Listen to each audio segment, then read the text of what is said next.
What's up, comic book fans? ANCHORPETE here, and I am with my good friend Brian. How you doing tonight, Brian?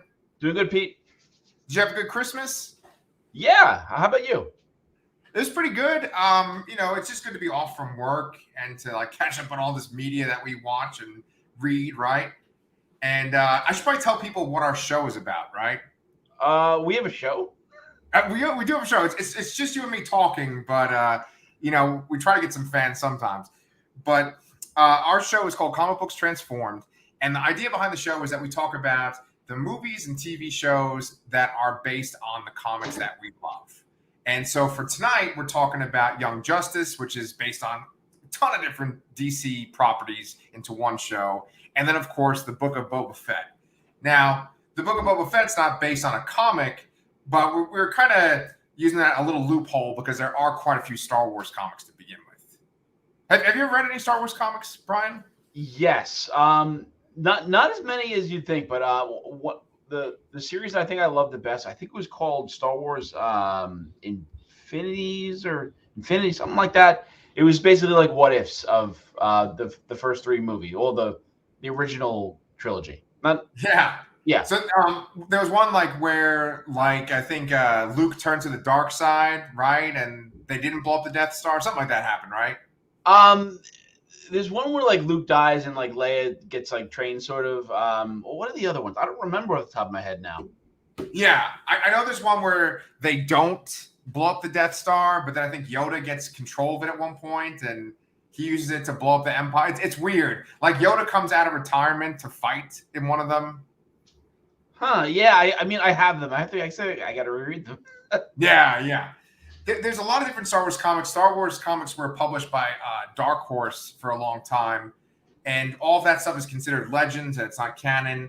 Marvel, since they've gotten the license, it's all considered canon.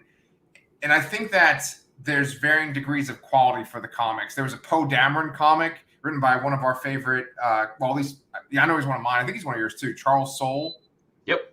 Yeah. And I thought that Poe Dameron comic was great. There's been multiple Darth Vader comics, and pretty much all of them have been fantastic. Charles Soule's done one of them. Also, Kieran Gillen wrote it at one point. Jason Aaron has written the Star Wars title, and that's been pretty good for the most part. So I guess you can see that I'm a big Star Wars fan, and I'm into the comics. But anyway, let's talk about Young Justice first, shall we? Let's do it. All right. So this was the end of the Zatanna Arc, and it was episode 13. I always just totally fuck up saying the name of the episode. It's all backwards, but I think it's like Kaerb Yim Traeh, right? Which is Break My Heart. Break My Heart, yes. Was a heart really broken in this episode? I would say a few, potentially. Yeah. Well, okay, so spoilers, right, for anyone that hasn't seen this episode of Young Justice. So I'm thinking maybe Mary Marvel's heart was broken. Yeah, I would say Mary Marvel. I would say Perdita. I would say potentially Zatanna in a way. There was one moment that I felt was like whoa, which I'll get into later. But yeah, I think it works on several levels. Yeah, I think going in knowing that the episode was called "Break My Heart," I thought that something very negative was going to happen, and I think it ultimately had a positive resolution. We made predictions last episode as to what was going to happen in this episode, and quite a few of those predictions came true.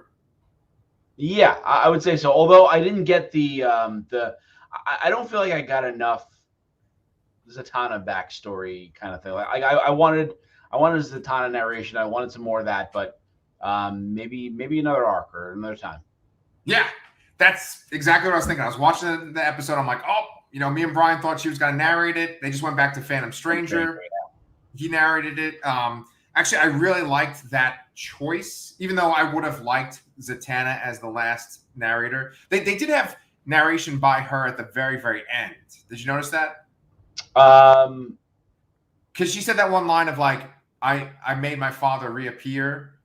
That was like narration. Yes, I was confusing that with the end credits with Black Canary and Zatara. Yeah. Zatanna, yeah. But it didn't really focus on her, like you said. It sort of just focused on the main conflict and all these characters involved. It wasn't like singularly on her. And when they were cutting away to the backstory, where that would be like an individual character's focus, it was Phantom Stranger and Vandal Savage. And Vandal Savage was essentially making a plea to the Lords of Order and the Lords of Chaos, right? Yeah. And did you like that part?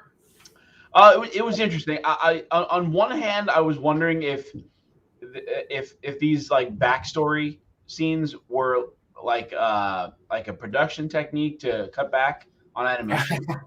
Right. And it didn't hit me until this episode, because I guess before it was more like a history, but now they were just doing it in real time, and it felt kind of weird in this episode.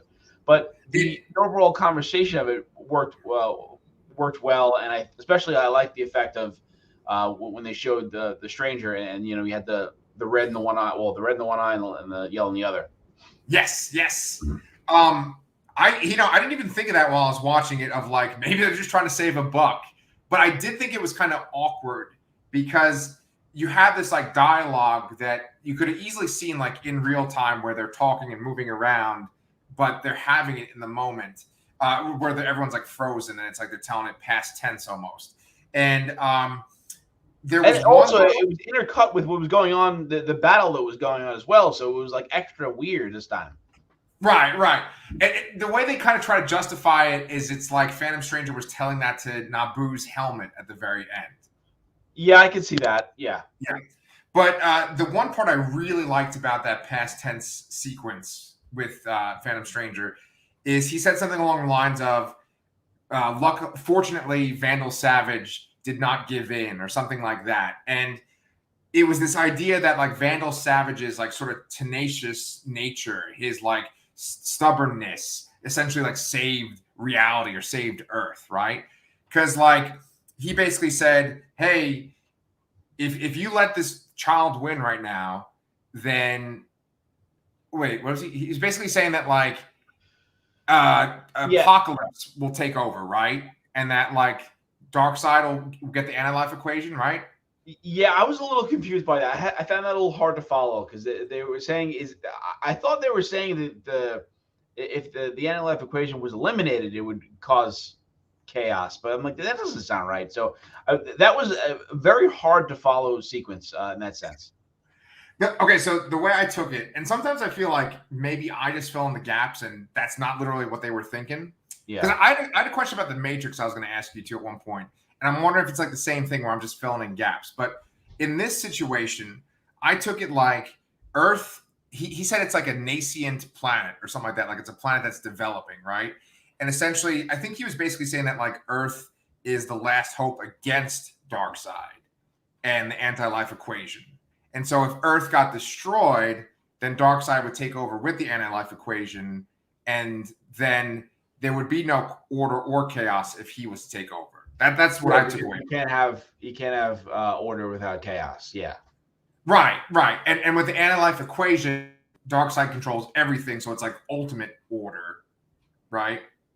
Yeah, that's where I was confused. I thought they said, but that sounds kind of weird.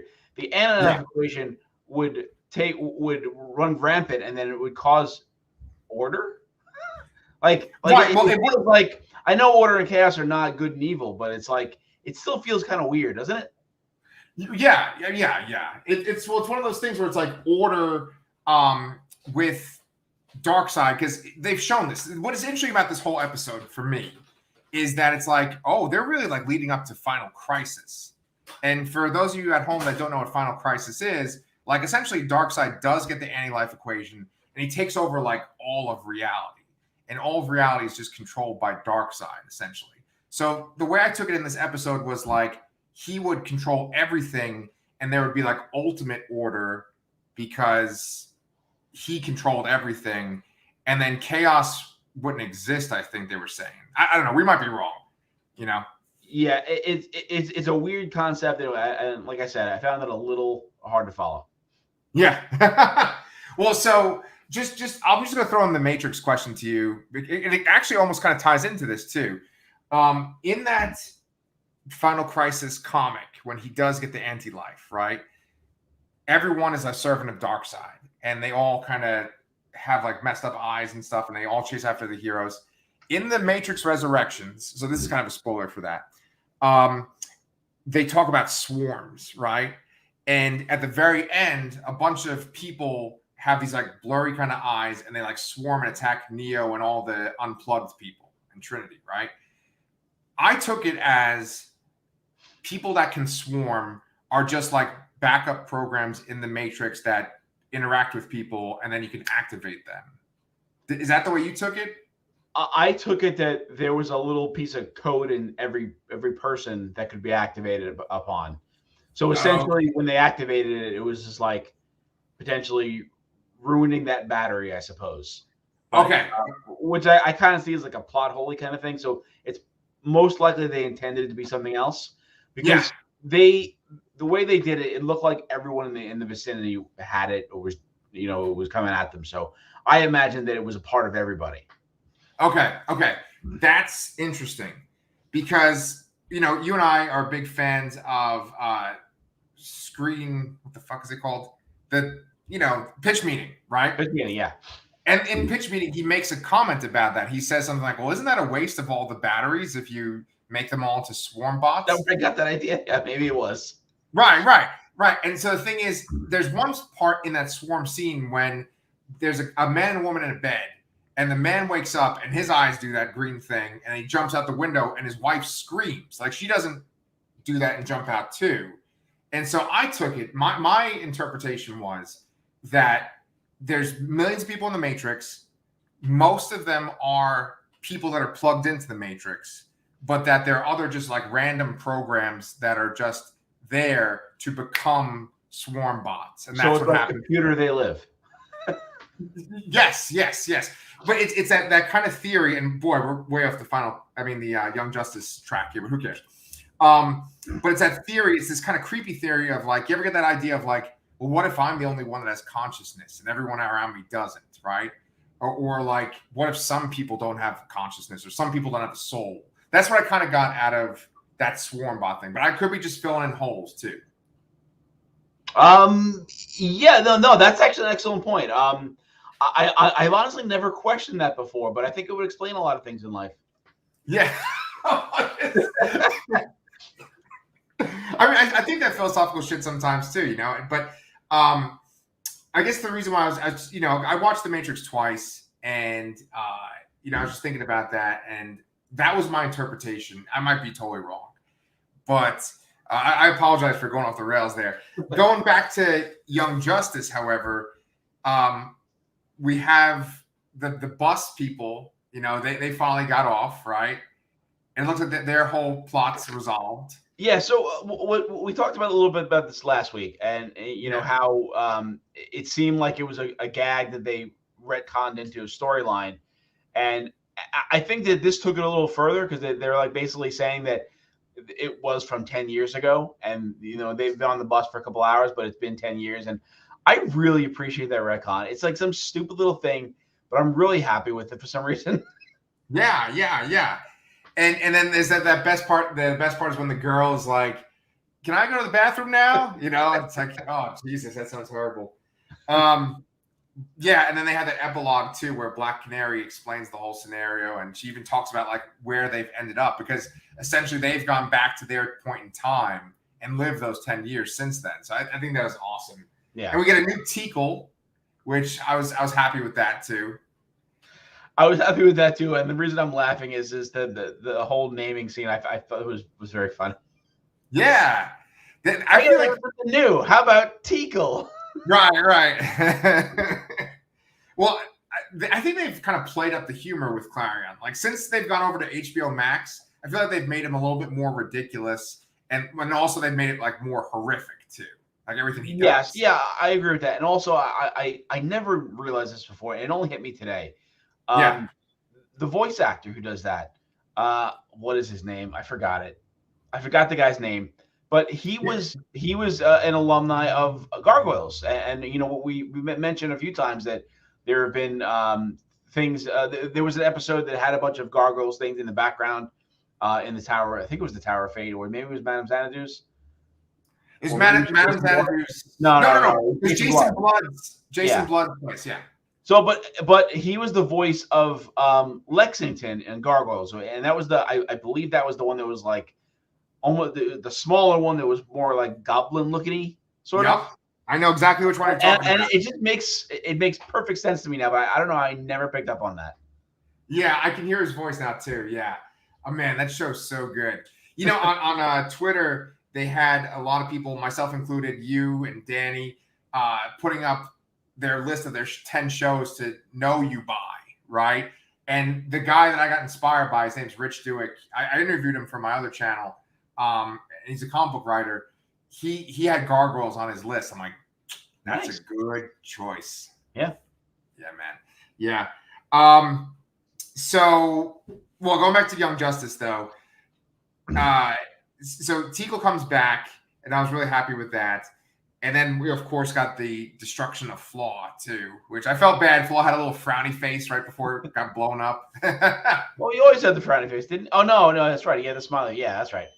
Yeah. I honestly thought it was a frowny face the whole time, but then when I got this thumbnail, it's a smiley face. Yeah, no, you're definitely right about that.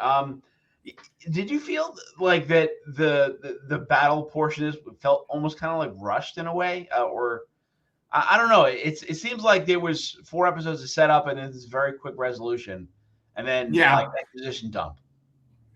Yeah, I do feel like the battle was very quick. I mean, essentially, they just kind of like put a tree through Clarion at one point. Yeah, and then the child made it rain like fire.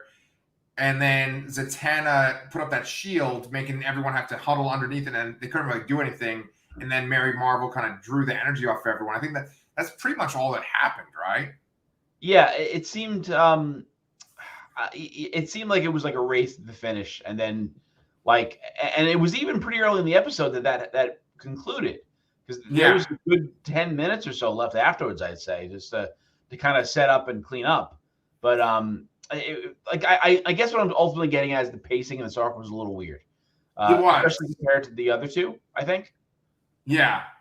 I mean, what you ultimately needed was for the other Lords of Chaos to stop powering the child so that they could take her out, essentially. So all the heroes could take her out. And that's what the whole side conversation with the Phantom Stranger and Vandal Savage is about. So that's they kind of had to sync those up and make them work, and that's probably where there's some awkwardness with the time. Just the idea of like cutting away to these other stories. Yeah, and it's also like it's almost like the actions of the group we were following just wouldn't have mattered had Vandal Savage and the Phantom Stranger not intervened. So that's another kind of weird feeling with this whole arc. Right, I agree. But I mean, it is ultimately Tracy 13 that destroys Flaw, right? So like. They did that, but otherwise it doesn't feel like anybody else needed to be there or do anything.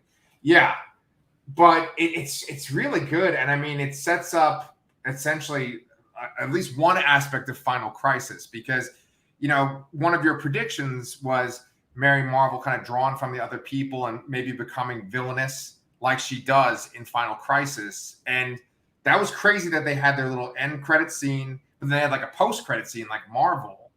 With her in Fawcett City, I think, right? Yes, yeah, and where she says the magic word again. Yes, so well done. And I'm not sure. Like I watched that with captions on and stuff, and so it said "Granny Goodness," but I'm wondering if everyone picked up on that was who was talking to her. Oh no, I didn't. Oh, that's kind of because yes, that makes sense. That makes perfect sense. It must have been because didn't they have Ed Asner doing Granny Goodness's voice? And I know he passed. Maybe that's why I didn't pick up on it. Or am I just thinking of the Superman the animated series? Yeah, the Superman the animated series in like the Justice League comics, it's Ed Asner, but then in Young Justice, it's like a woman. Because in Young Justice, if you remember. She actually comes off as she has like a TV show or something, but she comes off as like very loving. Yes, I forgot. Yeah, you're totally right, and it is not an Astor. So okay. Yeah, his Ed Asner's like gruff voice wouldn't work in that capacity, you know. I did love that as Granny Goodness in the past. Though. I thought it was a great way to do it. Oh man, that show was so good. Do you remember? Like, I think it's the last episode of that Superman animated series where he fights Darkseid, and Darkseid shoots his Omega beams, and they make Dan Turpin blow up at the very. Remember that? Yes, I do remember that. Yeah. Yeah. Man, it was a good. So show. good, right? Yeah. Yeah. So I'm just trying to think of other points I wanted to make about this episode.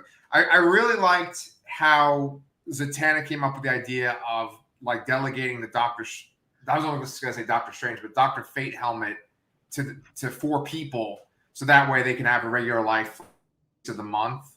Yes. So with that, and that was kind of like an oh shit moment to me. And when Khalid kind of confronts her about it, like was that your plan this whole time? I'm like, holy shit, it probably was, because they made a point to when they were showing the bus scene to show a scene from the first episode of the arc where she says, "Wow, now that I think about it, you guys are the best students I've ever had," and it's just like there's no reason to re-show that scene if that. The answer to the question was not yes. I had this intention, because she just walks away from it, and then they do eventually kind of ask Tracy for if she consents essentially, and she does, which is good, but still it's I was like shocked by that accusation, and it made total sense.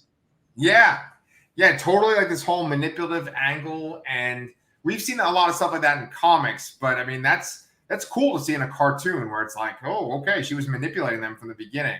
Yeah. And not really something that we see with Zatanna that often. No, I don't think so. No, because she's generally a bit more good-natured than most. Yeah.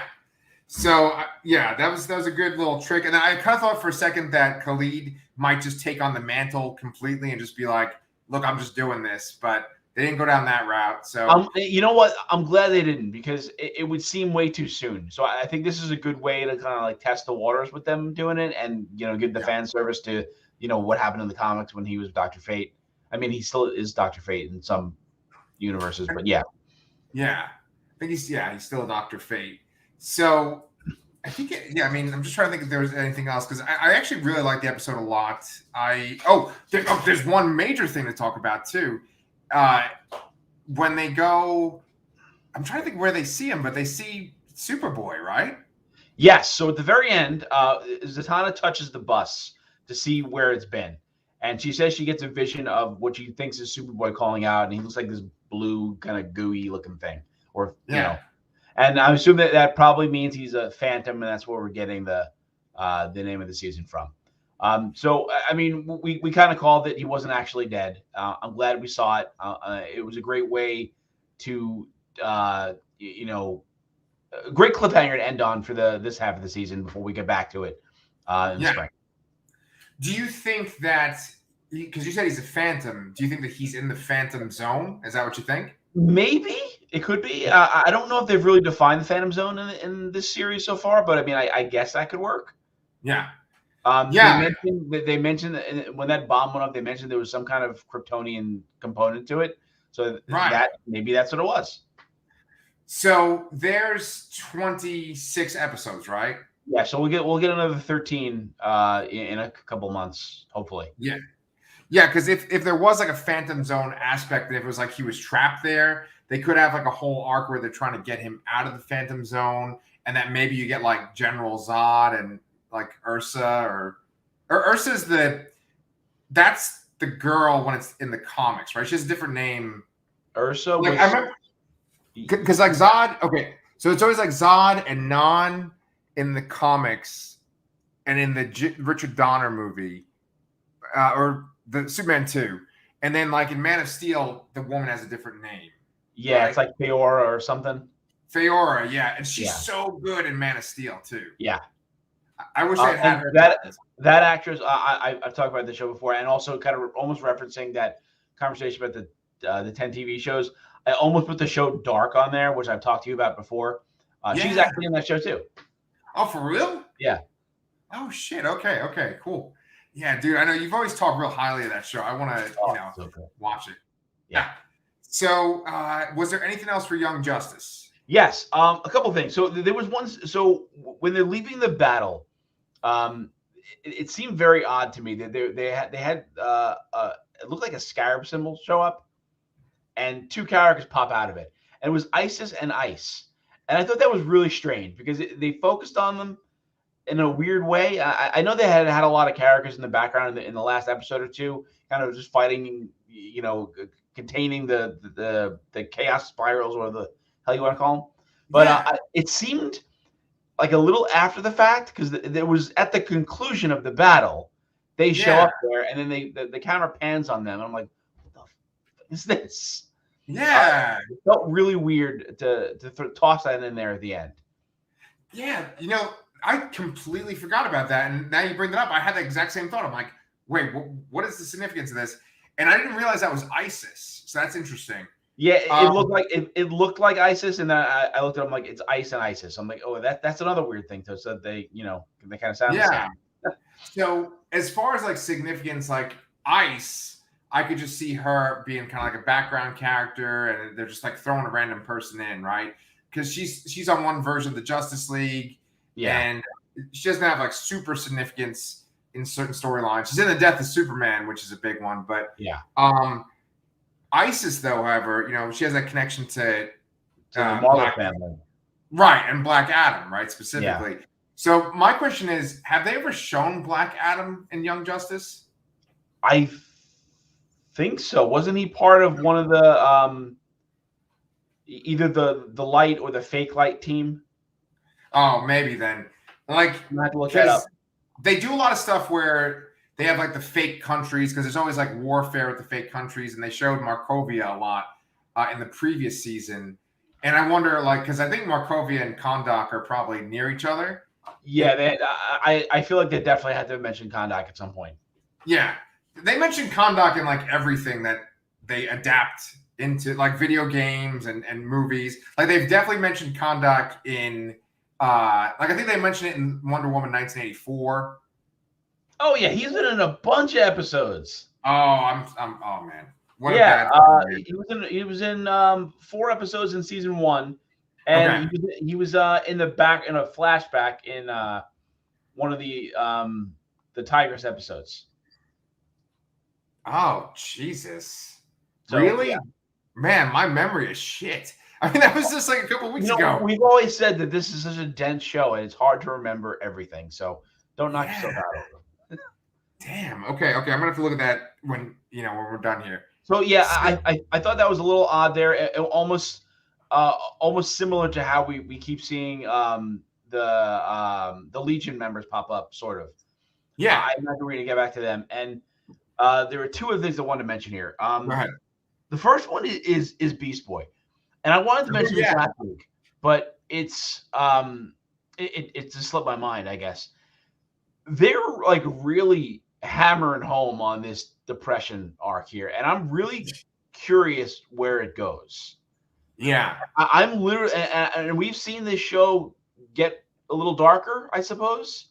Yeah, and I'm kind of wondering if there's going to be like almost like a suicide moment here with people. I think that would be insane for a show like this to do. And not like not in a, I don't want to say it in a good way, but an interesting way. But obviously, you don't want to glorify that, but of course. But I would be shocked if they did it. But I kind of feel like that's where it's got to go at this point.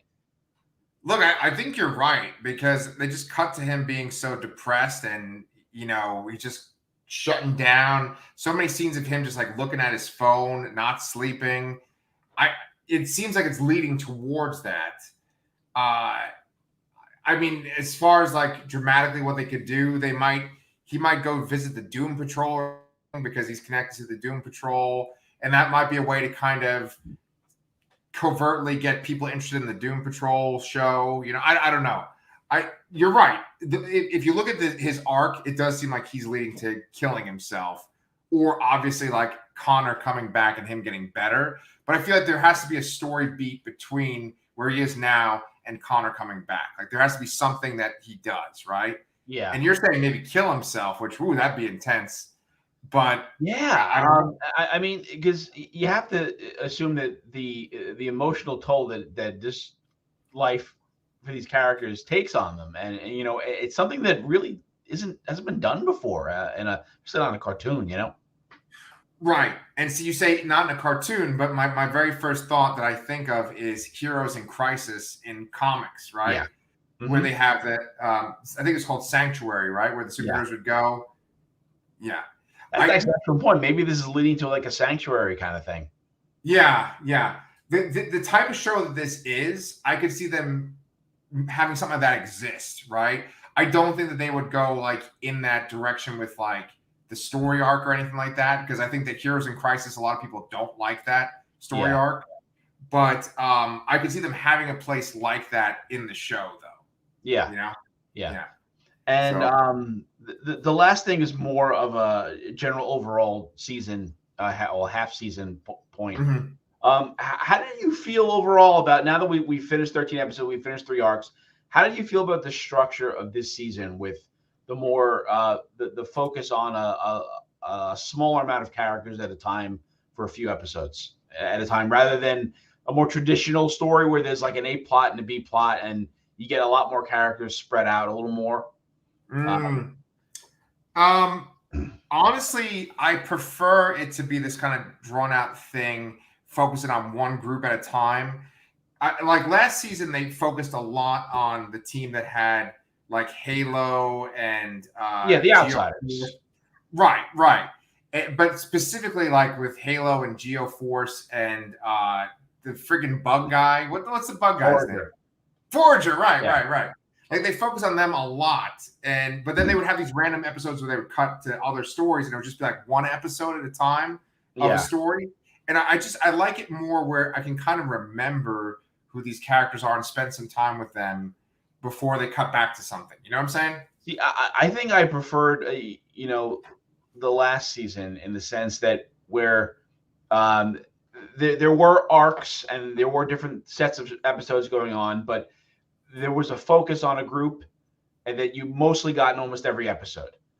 I appreciated Mm-hmm. that connectivity of that. And Yeah. it felt a little disjointed, and I kind of it kind of reminded me of the first Netflix season of Arrested Development, because Oh, in that, I mean, which was you know, that's one of my all-time favorite shows. And right. but the fourth season was really weird, because not Yeah. every character interacted, and they only had certain actors in each other's storylines at a time, and it was just weird and disjointed. And I don't want to quite say it was that off like as that season was, but I kind of got that vibe, in the sense it's definitely way more coherent, but it's almost like, I mean, I wonder if this is another production trick that's like, oh well, you know, we have a budget to do this, we can't hire these people over this many episodes, so let's just focus them on 4 or 5, and then, you know, that's it. So, and that leads me to like, oh, okay, so the opening credits has 7 characters in it, you know, Miss Martian and Superboy, um, then Tigress, and then Zatanna, and then which leaves us Aqualad, Nightwing, and Rocket. So are we going to get 3 arcs next season, just focusing on them individually, or at some point, or maybe 2 of those characters will get paired up, or something, and then maybe there's one larger storyline that where everyone's more together. And I hope we get something like that. Yeah. I don't want it just to be completely disjointed the whole time, especially without a confirmation of a season 5. Oh, okay. Okay. Yeah, they have shown Nightwing and Aqualad being together like at least twice, so I can see them being like paired up. Yeah, but not non-speaking, for the most part, Right, right?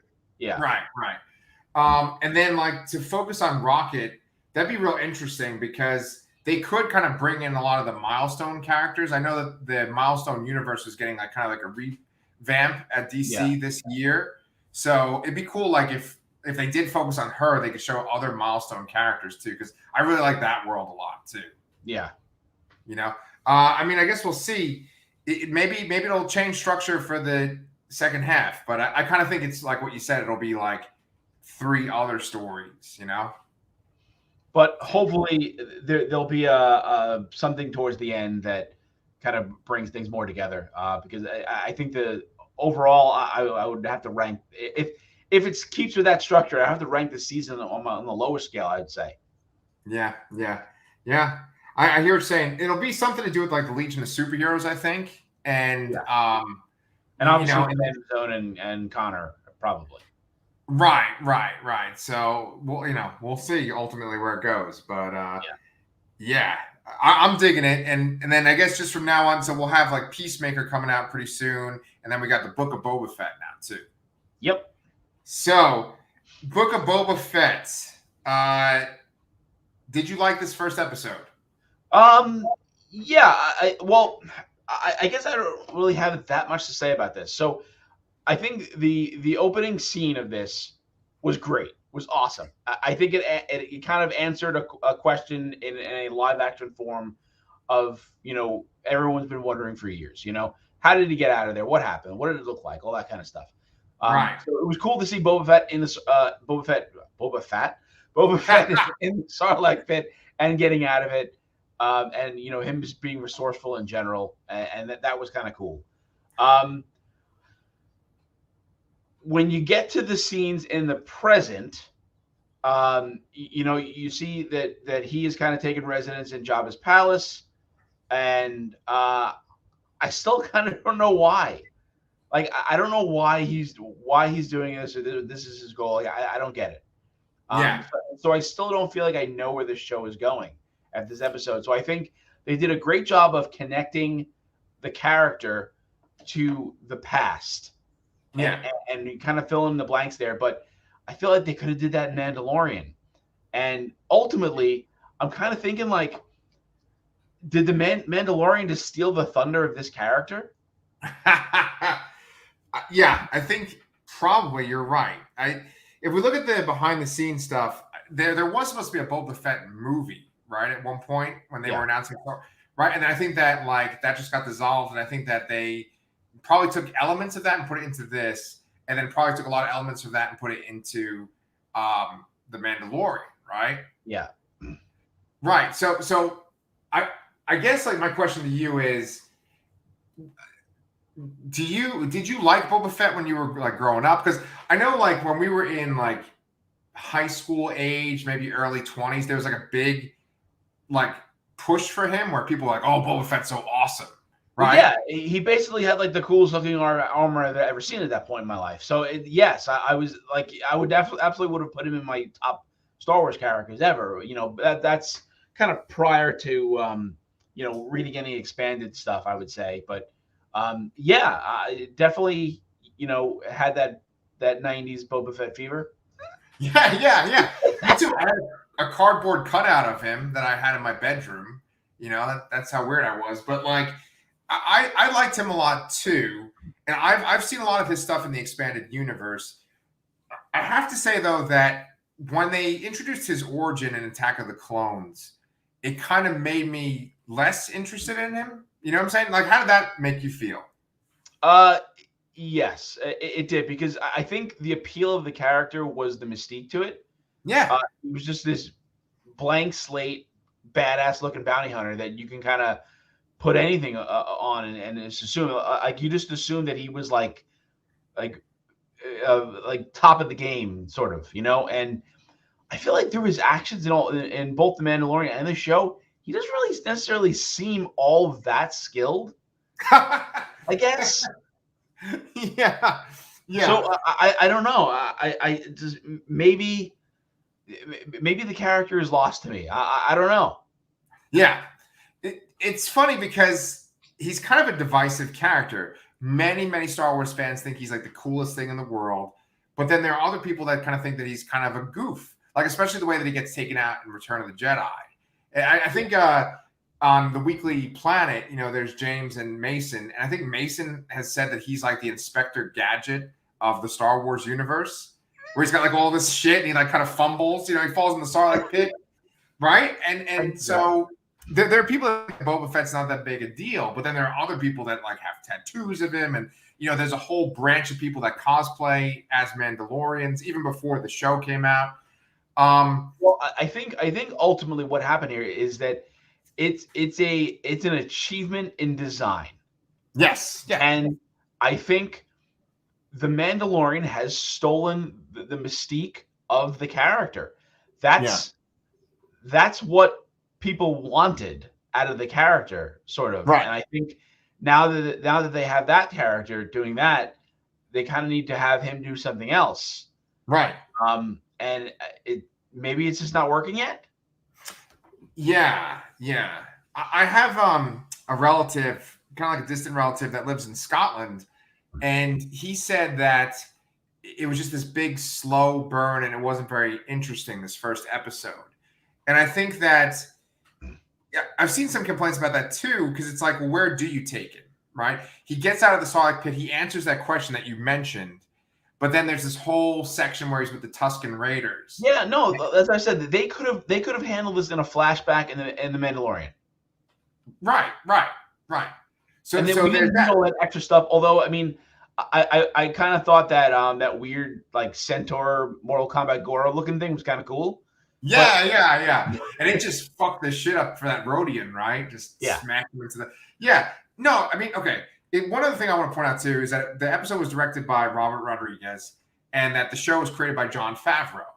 And boy, do they know, when you watch The Mandalorian, when you watch this, they know how to like completely visualize our Star Wars fantasies.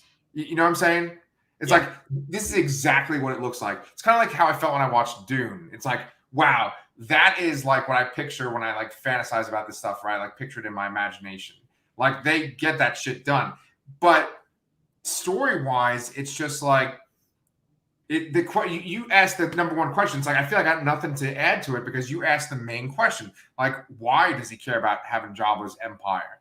You know, like, because they show him in Jabba's palace in the original trilogy, and that's all you have to work with this character. It's like, okay, so just because he worked for Jabba, now he wants to be Jabba? It just, I don't know. Yeah, I mean, the only, maybe the only kind of hook, and it's minor, is the kind of reliance on the Bactapod. Because, you know, he gets in that little scuffle. I don't think he really takes any major hit there, but then, like, you know, he makes the Gamorrean guards take him back to the pod to heal. Right. So, I mean, if maybe the show is about, hey, he's a clone and he's disintegrating or some shit, that might be kind of cool, but I still don't understand necessarily why he wants to replace Jabba / Bib Fortuna as a crime lord. Yes, that would be really cool if it's like he's almost doing this as like a cover, and it's because he knows that Jabba had this like awesome back to tank that he's using at the palace. That would be very cool if that's the case. Shit, maybe we cracked this wide open. If we did, it makes it a lot more interesting. But that's the thing. That's the thing that's weird too, is that when you get into all this shit with Boba Fett and you get into like Star Wars Legends and Star Wars canon, it's this weird thing where it's like he's not a Mandalorian really. You know, like he's not like a real Mandalorian apparently. You know, like and I know he's a clone, but like Jango Fett wasn't a real Mandalorian either. He just had the armor, the Mandalorian armor. And in the Mandalorian show, when Boba Fett shows up, he does this kind of thing where he's like, look, this is how we got the armor, and this makes me Mandalorian. But it's like he wasn't from Mandalore, which like is in the canon. Yeah. Right. So that whole aspect of his character, they played up more in Legends. And I think that he even like goes to Mandalore and like takes over in Legends at one point too. And in this, I think they're just like pulling him away from all the Mandalorian stuff because you literally have a show called The Mandalorian. Yeah. So go ahead. But I was gonna say though, like in those comics and all that, and books, where like he's probably like a lot more badass, like than he is in the show. Yeah, it still feels really weird to me. I mean, he's definitely doing stuff that, you know, in the flashbacks scenes, but like that. But I don't know. It's like he's standing there fighting those guards. And like, to me, Fennec was out fighting him, you know? I mean, oh yeah. I mean, the actor that plays him, you know, obviously he played Jango Fett, you know, back in like 2002 or whatever, right? Yeah. And so he's aged. but that was all like CGI and stuff, right? Like he was always wearing the helmet when he was fighting in the Clone War, Attack of the Clones. Yeah. So it's not like you had this badass, like, they had Ray Park be Darth Maul, right? So he's like inherently good at martial arts and stuff. Yeah. The guy that played Boba Fett, you just kind of had an actor. I think he's from New Zealand, right? Yeah. Tamara Morrison, right? So I think they even filmed there for Attack of the Clones. Yes. And I think they just got this charismatic guy, but there's the mystique that you keep referencing of Boba Fett being this almost like Batman of Star Wars. Yeah, that's an excellent comparison. Yeah. Right. He's like the Batman of Star Wars, but yet that's not the way that actor is, I don't think, at all. So it just doesn't come out right, And they keep doing this thing where, like, they're doing the opposite of the Mandalorian, where the Mandalorian always has his helmet on throughout the whole show. In this, he has his helmet off most of the show. Yeah. But like you said, not a true Mandalorian. And then even in the Mandalorian show, they've said that not every sect follows that rule. It's only those, what do they say? The Watchers or Death Watch, something like that. Right. Well, can you fucking blame them? Like, did you see that one shot where they showed his perspective through the helmet? Yeah. That looked horrible. It did look horrible. It looked even thinner than it looks from the front, too. Like, it looks pretty wide in the front, but that shot was like that. Yeah. Well, wait, dude, we actually have a comment here from Dr. Derpy. Hey, Doctor. Good evening, fellas. I just finished the episode yesterday. It wasn't perfect, but good way to open new chapter of Star Wars. I'm curious how it'll go from here. Oh, and then look, we have have you ever heard of this woman here before? Her name's Kristen Corson. Brandon said, leave me alone. She was a way better fighter than him about Fennec. Okay. That's right. So your son, that, yeah. Your son said that. Okay. What I was going to say was to Dr. Derpy and to Kristen too, is that like they do this thing where they capture these Star Wars moments that like are from our fantasies, right? Like when you watch Rogue One, there's that scene with Darth Vader chopping up everybody in the hallway of the ship. And then in this, there's that Sarlacc scene that you were talking about at the beginning. And I think that like Jon Favreau, I never expected him when I watched his early movies to be like the guy that takes our teenage fantasies and makes them into real movies. You know what I'm saying? Like, yeah, the guy from Swingers is just kind of, he launched the Marvel Universe. He's kind of saving Star Wars. Yeah. And I know that Dave Filoni's involved in this too. And obviously, like, he has all these talented directors working on this as well. But like, it never feels hokey. It's like, this is what we always wanted Star Wars to look like. The question is it going to be a satisfying story? And based on just this episode alone, do you think that this would be interesting? Like, hold your interest? Well, you see, I think if you look at it through the lens of the first Mandalorian episode, fairly similar. It wasn't all that like incredibly crazily interesting, but then you got that like shocker of the Baby Yoda at the end there, like, whoa, like that's what this thing's about, huh? Yeah. I don't feel like we got that yet, that moment for this show yet. So it's a setup, and we just got to see where the ride takes us. Yeah, man. Got Dr. Derpy on board one more time. For me, there was just so many flashbacks. Yeah, and like we said, like the flashbacks could have and should have been contained more to the initial one. Why did we need to see him getting captured by, I mean, maybe we needed to see the armor getting stolen by the Jawas, but do we need to see the back and forth with the Tusken Raiders that many times? No. I don't think so. No. And what I think about that, Dr. Derpy, and to you, Brian, too, is that, like, I think it's like the show Yellow Jackets that I'm watching right now, and I'm reviewing with Sherry on my other channel, and like Lost, where it's probably going to be like that for most of this season.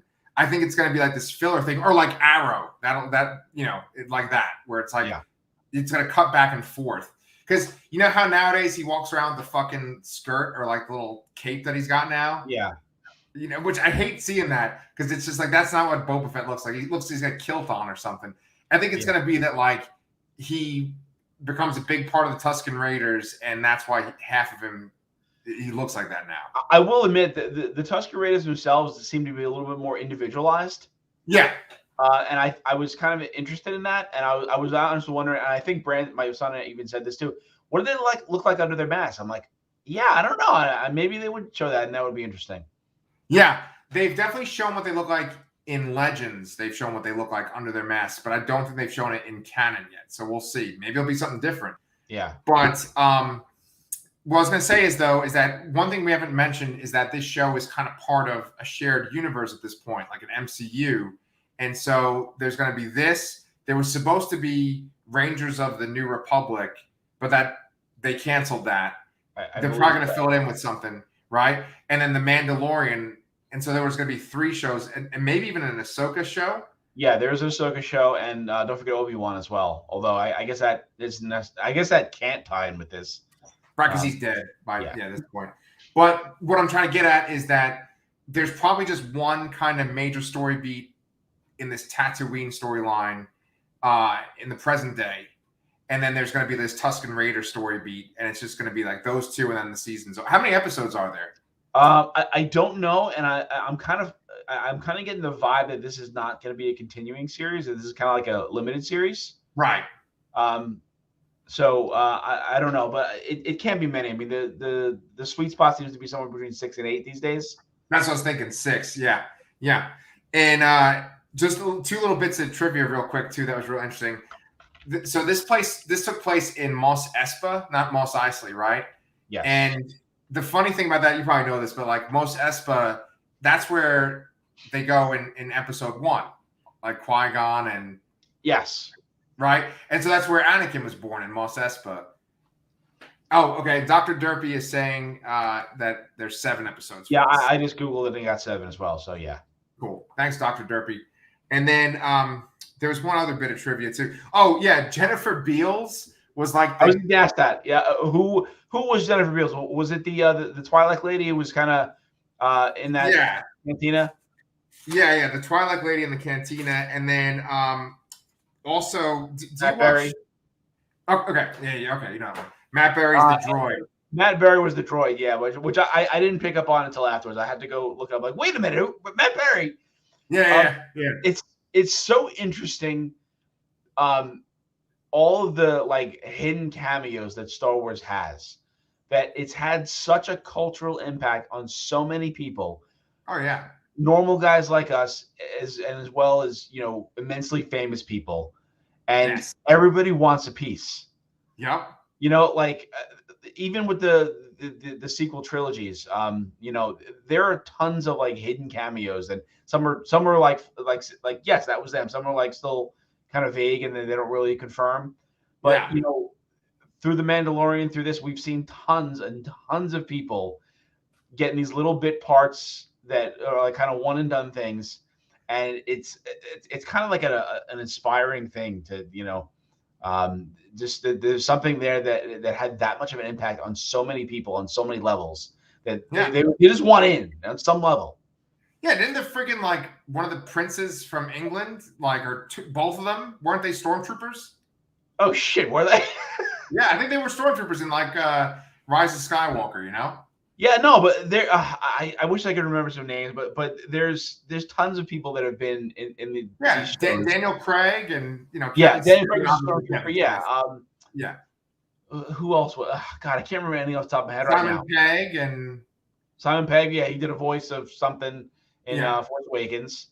Yeah, and then Taika Waititi was the IG-88 kind of droid. That was obvious because you heard that. I mean, you heard his voice there. Plus, he directed too. So right.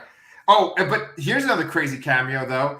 There were So first of all, I got to give credit to the channel Eckhart's Ladder, that YouTube channel. That's where I learned a lot of this stuff. But do you remember there were like these weird dog droids at one point? Yes.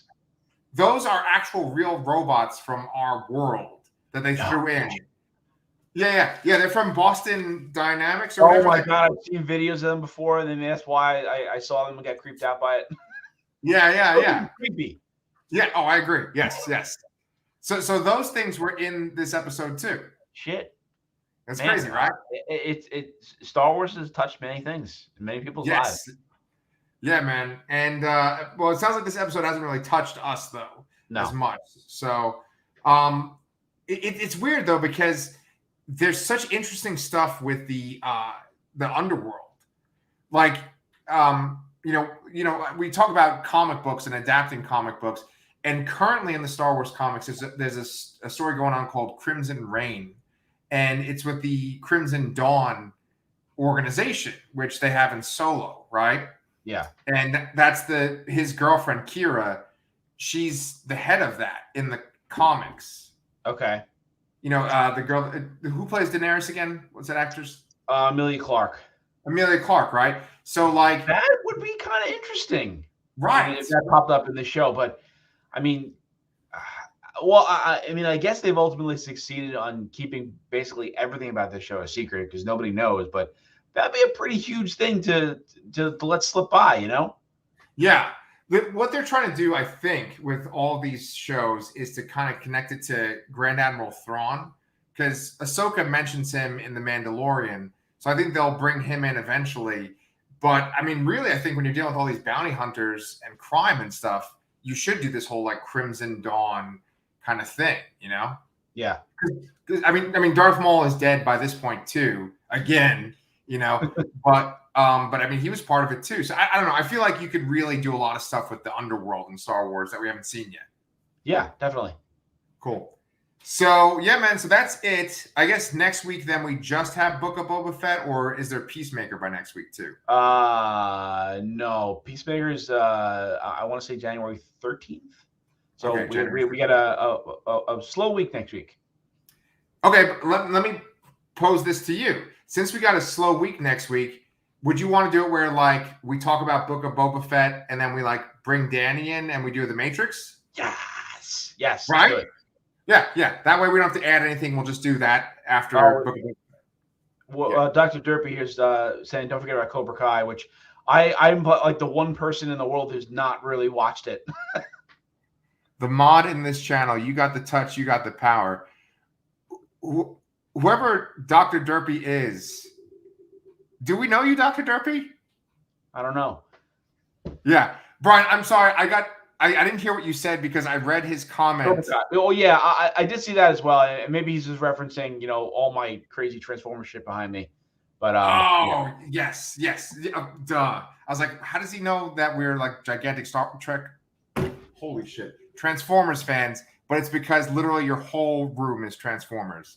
No, yeah. I'm new, sir. Well, welcome. And if you haven't subscribed already, man, we'd love to have you on. Don't forget about Cobra Kai. That is true. Me and my wife and my daughter are going to watch it tomorrow. Nice. But Brian, you haven't seen it, right? That's what I said. I'm like the one person that has not really watched the show. Right. It's all good. You can get caught up. There's only like, 86 episodes. So. Oh, fuck. Cool, man. All right. So anyway, that is it for tonight. Dr. Derpy, thank you so much for being a part of the show with us. Brian, thank you for talking about these shows with me. And next week we'll talk Book of Boba Fett and